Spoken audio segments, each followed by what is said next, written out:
बिस्मिल्लाहिर्रहमानिर्रहीम। अस्सलाम वालेकुम। Welcome to the point nursing channel. आज हम डिस्कस करेंगे एक important topic, urinary elimination. Urinary elimination एक इम्पॉर्टेंट फिजियोलॉजिकल प्रोसेस है जो बॉडी के वेस्ट प्रोडक्ट्स को रिमूव करता है और फ्लूइड्स और इलेक्ट्रोलाइट्स बैलेंस मेंटेन करता है। इस प्रोसेस का ठीक से काम करना इन्फेक्शन और किडनी प्रॉब्लम से बचाता है। नर्सिस के लिए ये समझना ज़रूरी है कि किन फैक्टर्स से यूरिनरी एलिमिनेशन अफेक्ट होती है ताकि वो पेशेंट को बेटर केयर दे सके। इस लेक्चर में हम यूरिनरी एलिमिनेशन के की एस्पेक्ट्स और इससे प्रमोट करने के इफेक्टिव तरीके डिस्कस करेंगे। आज के हमारे ऑब्जेक्टिव्स है यूरिनरी सिस्टम के बेसिक स्ट्रक्चर और फंक्शन का रिव्यू करना, उन फैक्टर्स को आइडेंटिफाई करना जो अक्सर यूरिनरी एलिमिनेशन को अफेक्ट करते हैं और कुछ कॉमन यूरिनरी एलिमिनेशन के प्रॉब्लम्स को डिस्कस करेंगे और ऐसे नर्सिंग इंटरवेंशंस को डिस्कस करेंगे जो नॉर्मल मैच्योरेशन को प्रमोट करें और ब्लडर कंट्रोल को फुली इम्प्रूव करें। ये ह्यूमन यूरिनरी सिस्टम के इम्पॉर्टेंट पार्ट्स हैं जो इस डायग्राम में क्लियरली लेबल किए गए हैं। सबसे पहले है नंबर 1 पर एड्रीनल ग्लैंड। ये एड्रीनल ग्लैंड जो है किडनी के ऊपर होती हैं और इम्पॉर्टेंट हार्मोन्स रिलीज करते हैं जो हमारे ब्लड प्रेशर, मेटाबॉलिज्म और स्ट्रेस रिस्पॉन्स को कंट्रोल करते हैं। नंबर 2 पर है kidneys. Kidneys bean shape organs हैं जो कि ब्लड को फिल्टर करते हैं, बॉडी के वेस्ट प्रोडक्ट्स को रिमूव करते हैं और यूरिन प्रोडक्शन का काम करते हैं। नंबर 3 पर है यूरेटर्स। ये एक नैरो ट्यूब है जो किडनी से यूरिन को लेकर यूरिनरी ब्लैडर तक ट्रांसफर करता है। यूजुअली जो है बॉडीज में 2 किडनी और 2 यूरेटर्स मौजूद होते हैं। नंबर 4 पर है रीनल वेन। रीनल वेन क्या करती है? रीनल वेन जो है फिल्टर्ड ब्लड को किडनी से निकालकर इंफीरियर वेना केवा के जरिए हार्ट तक लेके जाती है। नंबर 5 पे है रीनल आर्टरी। ये आर्टरी किडनी को ऑक्सीजनेटेड ब्लड प्रोवाइड करती है ताकि किडनी अपना फिल्ट्रेशन का काम ठीक तरीके से कर सके। किडनी इस ब्लड को फिल्टर करके वेस्ट निकालती है और बॉडी के फ्लूइड्स और इलेक्ट्रोलाइट का बैलेंस मेंटेन करती है और रीनल वेन को दे देती है ताकि इसको वापस हार्ट तक ले जाए। नंबर 6 पर है पेल्विस। पेल्विस जो है हमारी बॉडी के बोन है। इस पे जो है यूजुअली इंपॉर्टेंट यूरिनरी सिस्टम के ऑर्गन्स मौजूद हैं, पार्ट्स मौजूद हैं जैसे कि ब्लडर, यूरेटर्स मौजूद हैं। नंबर 7 पे है यूरिनरी ब्लैडर। ये एक मस्कुलर ऑर्गन है जो यूरिन को टेम्पररी स्टोर करता है जब तक हम यूरिनेशन के लिए तैयार ना हो जाएं। नंबर 8 है यूरेथ्रा। ये ट्यूब ब्लैडर से यूरिन को बॉडी के बाहर निकालती है ड्यूरिंग यूरिनेशन। ये तमाम स्ट्रक्चर्स मिलकर हमारे यूरिनरी सिस्टम को एफिशिएंट तरीके से चलाते हैं ताकि बॉडी के वेस्ट प्रोडक्ट को सेफली एलिमिनेट कर सके। Factors influencing urination. अब हम पढ़ेंगे कि कौन कौन से फैक्टर्स हैं जो कि यूरिनेशन के प्रोसेस को अफेक्ट करते हैं। नंबर 1 है growth and development, psychosocial factors, fluid intake, disease और सर्जरी एंड मेडिकेशन। तो हम इनको वन बाय वन पढ़ेंगे। Growth and development. अगर हम इन्फेंट की बात करें तो उनका यूरिन आउटपुट यूजुअली उनकी फ्लूइड इनटेक के हिसाब से होता है और पहले साल में ये 250 से 500 ml तक जो है पहुंच जाता है। इन्फेंट दिन में तकरीबन 20 ml यूरिन कर सकते हैं और उनका यूरिन का जो कलर होता है यूजुअली कलरलेस होता है और ऑर्डरलेस होता है।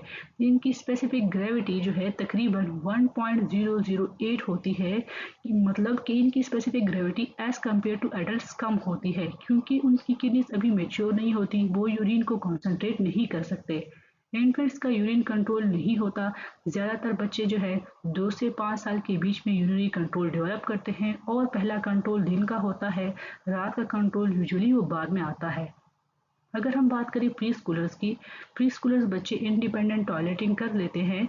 पेरेंट्स को समझना चाहिए कि इस एज में एक्सीडेंटल बेड वेटिंग बिल्कुल नॉर्मल है, इसलिए कभी भी अगर वो बेड वेटिंग करते हैं तो उन्हें पनिशमेंट नहीं देना चाहिए।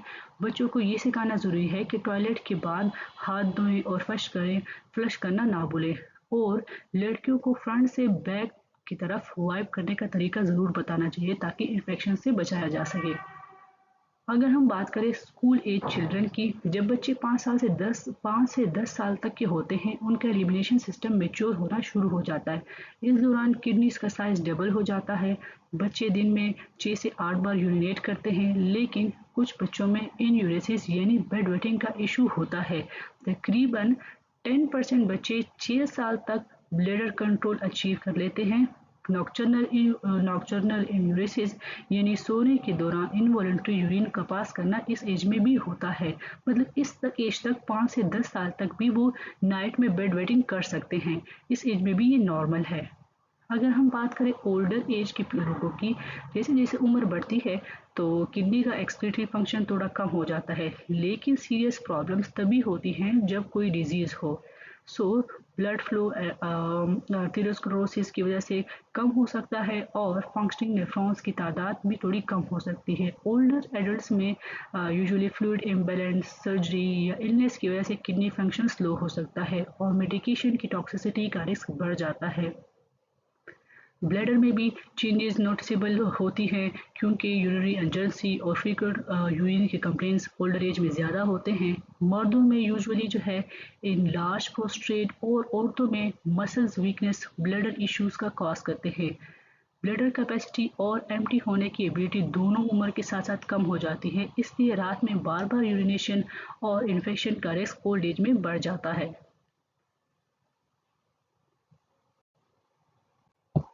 Psychosocial factors. कुछ चीज़ें होती हैं जो यूरिन करने के अर्ज देने में मदद देती हैं। फॉर एग्जांपल अगर किसी को वॉशरूम जाना है तो कुछ फैक्टर अगर होंगी तभी वो जो है यूरिनेट कर पाते हैं। फॉर एग्जांपल इसमें आता है प्राइवेसी और नॉर्मल एनाटॉमिकल पोजीशन अगर वो में होते हैं, और अगर उनको यूरिन करने का इनफ टाइम मिलता है और पानी अवेलेबल हो तो तभी जो है यूरिनेशन का प्रोसेस हो सकता है। अगर ये चीज़ें ना हो तो इंसान को परेशानी हो सकती है और उनकी मसल्स जो है टाइट हो सकती हैं। इससे उन्हें पेट और पेरिनियल मसल्स और यूरिनरी स्फिंक्टर को रिलैक्स करने में मुश्किल होती है, जिसका मतलब है कि यूरिनेशन की प्रोसेस भी मुश्किल होती है।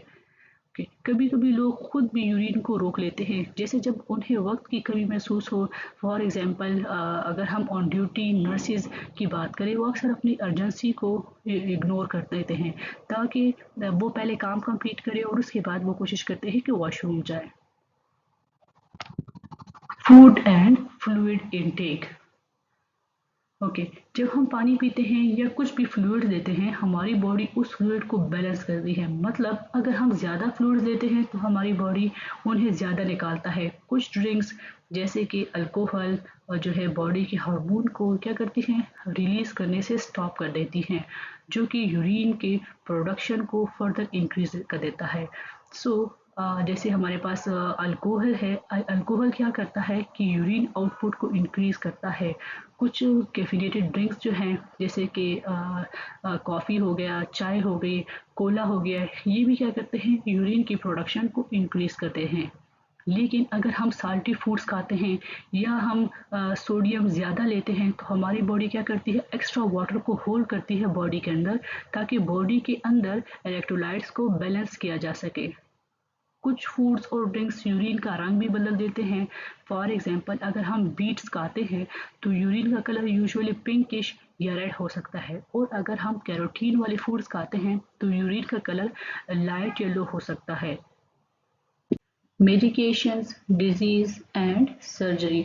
बहुत सी मेडिसिन खास तौर पर वो जो ऑटोनॉमिक नर्वस सिस्टम को अफेक्ट करती हैं, यूरिन एलिमिनेशन के प्रोसेस को रोकती हैं और रिटेंशन का सबब बन सकती हैं। डायूरेटिक्स जैसे क्लोरोथाइजाइड और फ्यूरोसेमाइड किडनी के ट्यूब्यूल से वाटर और इलेक्ट्रोलाइट्स को रीएब्जॉर्ब होने से रोक कर यूरिन आउटपुट को फर्दर बढ़ाती हैं। कुछ डिजीजेज और health issues urine protection and elimination पर असर डाल सकती हैं। किडनी की बीमारियां नेफ्रॉन के यूरिन बनाने की एबिलिटी को अफेक्ट करती हैं। अगर यूरिन में प्रोटीन या खून के सेल्स यानी ब्लड के सेल्स हों या किडनी बिल्कुल यूरिन बनाना बंद कर दे तो इसे रीनल फेलियर कहते हैं। हार्ट और सर्कुलेटरी इश्यूज जैसे कि हार्ट फेलियर, शॉक या हाइपरटेंशन ब्लड फ्लो को किडनी तक कम कर देते हैं, जो यूरिन बनाने में रुकावट डालती हैं। अगर ज़्यादा फ्लूइड किसी और तरीके से निकल जाए फॉर एग्जाम्पल वॉमिटिंग हो या हाई ग्रेड फीवर हो तो किडनीज क्या करती हैं, किडनीज वाटर रिटेन कर लेती हैं और यूरिनरी आउटपुट को कम कर देती हैं, क्योंकि थ्रू अदर रूट्स ऑलरेडी जो है फ्लूइड का लॉस ज़्यादा हो चुका होता है। तो किडनी क्या करती है, वो होशियारी करती है, जो उसने प्रोडक्शन यूरिन का प्रोडक्शन करना होता है वो उसको कम कर देता है ताकि बॉडी के अंदर फ्लूइड्स को रिटेन कर सके। यूरिन के फ्लो को रोकने वाली प्रोसेसेस में भी एक्सक्रीशन का को अफेक्ट करती हैं, जैसे यूरिनरी स्टोन्स यूरेटर को ब्लॉक कर सकती हैं, जो यूरिन फ्लो को रोकने का सबब बन सकती हैं। प्रोस्टेट ग्लैंड जो है, जिसकी हाइपरट्रॉफी होती है, जो कि कॉमनली ओल्ड एज की मैन में होता है, यूरिथ्रा को ब्लॉक कर देता है, जिससे यूरिनेशन और ब्लड एम्प्टिंग मुश्किल हो जाती है।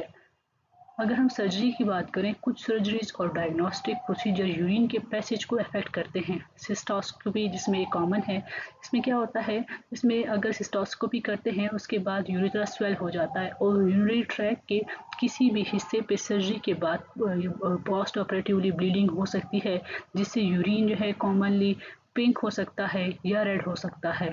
अगर हम स्पाइनल एस्थीसिया की बात करें, स्पाइनल एस्थीसिया भी जो है यूरिन पैसेज को अफेक्ट करता है, क्योंकि पेशेंट को वर्डिंग का एहसास नहीं होता। अगर यूरिनरी ट्रैक के आसपास किसी स्ट्रक्चर पे सर्जरी हो, जैसे यूट्रस के ऊपर, तो लोअर एब्डोमेन में स्वेलिंग हो सकती है, जो कि वर्डिंग को अफेक्ट करती है। सो पार्ट वन में हमने पढ़ा कि नॉर्मल यूरिनरी सिस्टम में कौन कौन से पार्ट होते हैं, कौन कौन से इसमें स्ट्रक्चर्स हैं और उनका फंक्शन क्या है। और देन हमने बात की कि डिफरेंट फैक्टर्स कैसे यूरिनरी सिस्टम को अफेक्ट करते हैं, जिसमें हमने पढ़ा कि जो है एज एंड डेवलपमेंटल फैक्टर जो है यूरिनरी सिस्टम को अफेक्ट करते हैं। देन हमने कहा कि साइको सोशल फैक्टर्स भी अफेक्ट करते हैं। एंड देन हमने बात की थर्ड में कि किस तरह फ्लूइड एंड जो है फूड जो है यूरिनरी सिस्टम को अफेक्ट करते हैं। एंड लास्ट हमने बात की मेडिकेशन, डिजीज एंड सर्जरी में। सो पार्ट टू में हम कुछ common diseases of urinary system को पढ़ेंगे एंड हम देखेंगे कि यूरिनरी सिस्टम के रिलेटेड अगर कोई पेशेंट आता है तो नर्सिंग प्रोसेस यूज़ करके उसकी असेसमेंट कैसे की जाएगी, नर्सिंग डायग्नोज, इम्प्लीमेंटेशन और एवॉल्यूशन कैसे की जाएगी। एंड देन हम एंड में पढ़ेंगे कि यूरिनरी सिस्टम को प्रमोट करने के लिए हम फर्दर क्या इंटरवेंशन कर सकते हैं। Thank you for watching part one.